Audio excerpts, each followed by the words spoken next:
E eu queria, antes de falar do que aconteceu contigo, que é uma história extremamente bizarra Você e se acha? cara, eu nunca vi nada igual. Nunca vi nada igual e não sei por que isso não virou um Tá filme ou virando. ah, tá, Eu não posso dizer, tá.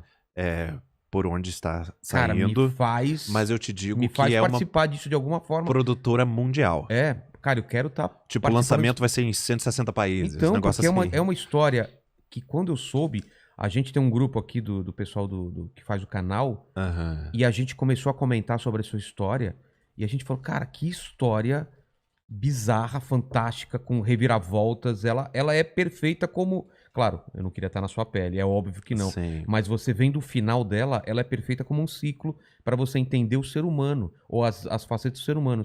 E eu queria, antes de você contar essa história, dar o contexto, que a gente tá falando de contexto, do que era a sua vida antes Ok. e o que ela é hoje. Qual é esse contexto da sua vida antes de acontecer essa tragédia que hoje eu não sei se você ainda considera uma tragédia ou um Óbvio. evento transformador. São as Não, duas coisas. não, Não não. dá pra Ah, falar pelo isso, amor né? de Deus. Eu não vou florear dor. É. Não Ah, vou. isso me transformou numa outra pessoa. Ah. Não, doeu pra caramba. Não queria ter passado e não quero passar de E não novo. deseja isso pra E não ninguém. desejo, Exatamente. inclusive pra pessoa que fez. É. Não desejo. Entendeu? Porque eu aguentei. Mas eu sou, segundo a advocacia, a minha história é tese de inúmeros doutorados e mestrados da advocacia e da psiquiatria. Da psiquiatria também. Também. Porque, segundo eles, eu sou o único caso que não se matou. É.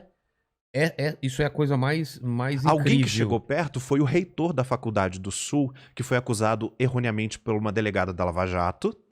Falou que ele tinha desviado verba. O cara afundou numa depressão pela vergonha, subiu na escadaria do shopping e se jogou. Caramba. Depois descobriram que ela tinha errado. Essas histórias, então, cara, a grande maioria ou quase a totalidade termina em suicídio. É. Ou em assassinato, Ou em né? No meu assassinato. caso também não conseguiram me matar, mesmo com toda o poder de dinheiro e político por trás. Caramba. Né? Porque tinha senador envolvido, tinha ministro envolvido, Eu sei. né? Então vamos ao Tá. contexto. Antes eu era o Felipe Heidrich, vindo da roça, sou criado na roça. E quando eu falo roça, é roça mesmo. Roça de Minas? Roça de Minas, no sentido de que, assim, você quer leite, você vai na vaca. Você quer feijão, você planta feijão. Eu sei. Você planta cana, espreme a cama, faz a garapa, o caldo de cana, bota no fogo pra virar rapadura, ralar e ter açúcar. Tá. Entendeu? Caramba. Eu fui criado nesse contexto, que a água era no gerador, não tinha TV. Você tinha uma parabólica, às vezes você pegava manchete, às vezes pegava Globo. Com um bombrilzinho em Com cima. bombril. Ó, a gente colocava uma tela furta-cor na frente da TV pra ter a impressão de que ela era colorida, aí a pessoa Eu ficava vi meio isso, verde. eu já vi isso, cara. Era uma TV de tubo que você tinha que ligar pra ela aquecer Eu antes. peguei essa época. Então, só que eu tô falando isso da década de 80, não tô falando isso da década de 50, Mas entendeu? é década de 80. Acontecia Só que isso lá mesmo. não tinha tecnologia. E a minha cidade, tipo assim, você passou mal, você precisa comprar alguma coisa, tem que ir na outra cidade. Você viajava pra fazer compra, ou pra ir no médico, não tinha nada disso. Então eu fui criado nisso até os 21 anos.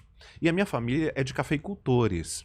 Então, assim, meu avô meio que comprou metade da cidade, tinha muitos cafés, gado, ele também era dentista, ele também era ourives, ele também lapidava joias. Então, assim, para suprir a necessidade local, ele acabou fazendo tudo e foi muito próspero com isso.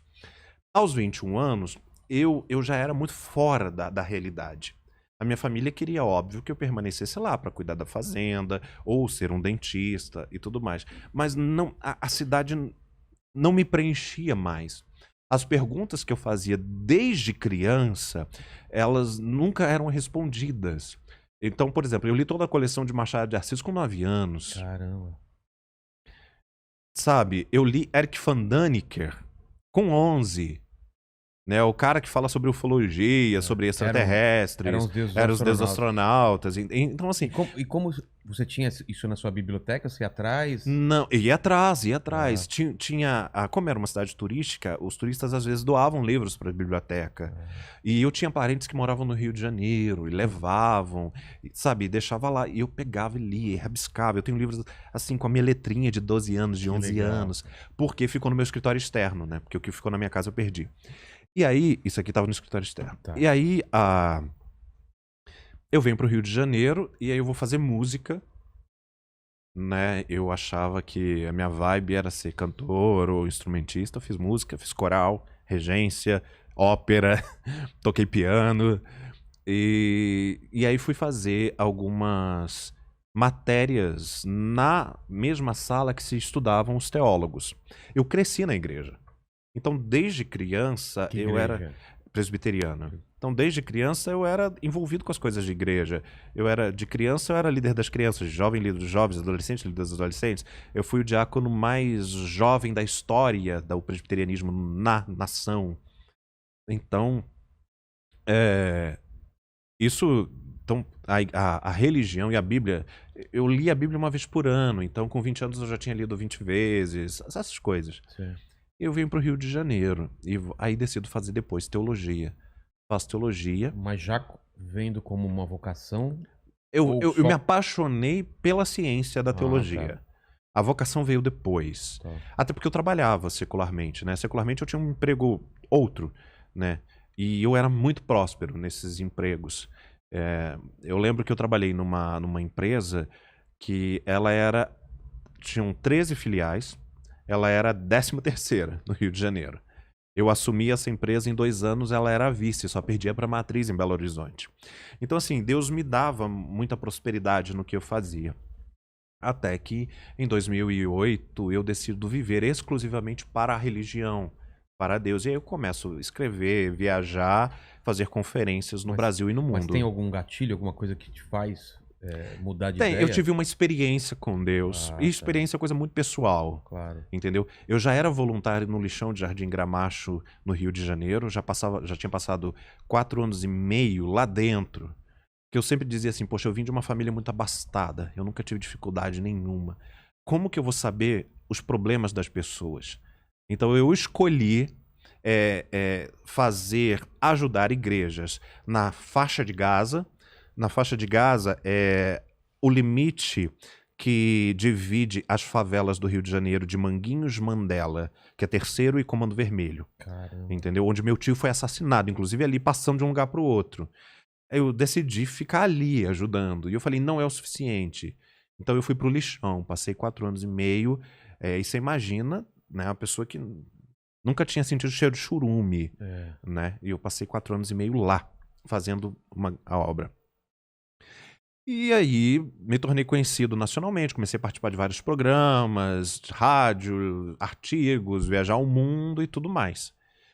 Como eu já estava num conhecimento, numa exposição muito grande, alguns amigos em comuns também me apresentaram uma mulher que me seguia nas redes sociais e que comentava algumas coisas e que tinha passado por uma tragédia muito grande, que veio a ser a minha esposa. Mas até então você não era pastor ainda? Não, eu já pastoreava, sim. Tá. Eu, em 2009, eu terminei a faculdade e já cuidava da igreja. Tá. E aí, eu caso em 2013. Tá. Com quantos anos? Com 33. 33. E em 2016, eu acordo no hospício. 3 anos. 3 anos e... 3 anos e... É isso aí. 3 anos e pouco. Porque teve 1 ano de namoro também. Então você casa em... Eu caso em novembro de 2016 e 2013. 13. E dia 14 de junho de... Hoje, faz 5 anos que eu saí do hospício. É mesmo? Hoje, dia 23. Hoje é dia 23? Faz 5 Caramba. anos que eu fui resgatado do hospício pela minha mãe, que conseguiu me localizar e me retirar de lá. Mas espera que a gente tá... Como você foi parar no hospício? Então. É a lacuna que eu tô... o elo perdido. O elo perdido agora. Eu tava num casamento que eu acreditava que era incrível. Fazia vídeos para casados, dava palestras para casados, para solteiros. Eu estava extremamente realizado. Como eu tenho uma facilidade muito grande de administração, eu tinha pegado tudo aquilo que eu produzia, mais do que minha esposa produzia, e eu transformei isso no império. Grana? De grana. Ah, é? Sem usar dinheiro de igreja. Eu nunca recebi da igreja. Caramba. Nunca recebi 1 centavo de igreja. Nunca aceitei. Eu desafio qualquer pastor de qualquer ministério dizer que me chamou para pregar e me Você pagou. cobrou. Nunca. Eu pedia livros, venda de livros. Vende meus livros aí. Tá. Entendeu? Só que os meus livros vendiam tipo 10, 15, 20 mil. Eu era assinante da Planeta, eu era autor da Planeta. Eu era numa categoria dos excelentes, junto com o Fábio, junto com Augusto Cury, Tá. essa galera. E aí eu construí um império muito grande. Só que eu comecei a adoecer, a passar mal, e a inchar muito. E alguns meses antes de tudo acontecer, a minha ex, ela dizia assim, olha, e se acontecer alguma coisa com você? Mas você tava inchando por quê? Por estresse de trabalhar muito ou não? Eu tenho as desconfianças, porque um dia, por exemplo, a minha boca começou a sangrar, eu tive que ir pro hospital e acharam um pó de vidro. Caramba. Eu achei que era cozinheiro e mandei a cozinheira embora. Mas eu não tenho provas, então não vou fazer sequer Uma sugestões. ilação. Entendi. Sugestões. Mas fato é que eu comecei a inchar, ficar anêmico, adoecer, e eu tinha uma vida super saudável. Inclusive, minha ex é muito amiga da Flor de Lis, não sei se você conhece. Muito amiga. Eu conheço.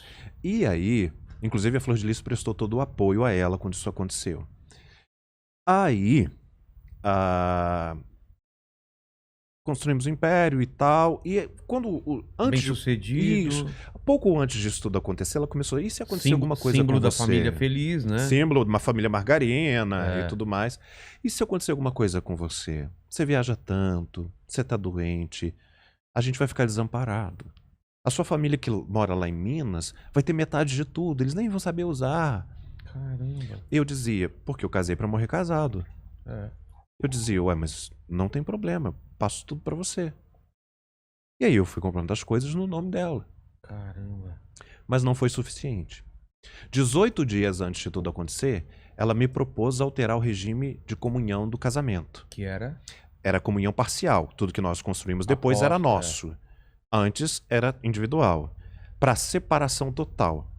Porque tudo já estava no nome dela, e agora com separação total, caso houvesse um divórcio, ela ficaria com tudo.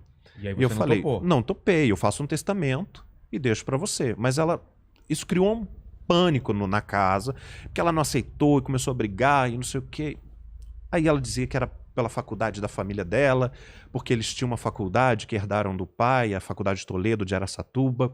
Só que ninguém fala que, por exemplo, quando eles herdaram a faculdade tinha 41 milhões de dívida. Entendeu? Quando eu conheci ela morava de aluguel, tinha um carrinho errado, entendeu? E foi comigo que foi morar numa casa imensa de 1.000 metros de quintal, com um jardim lindo, num condomínio, lá no condomínio mais top do Rio, do bairro. Então, assim, aí ela não topou e começou a ter muito problema. Tá ok.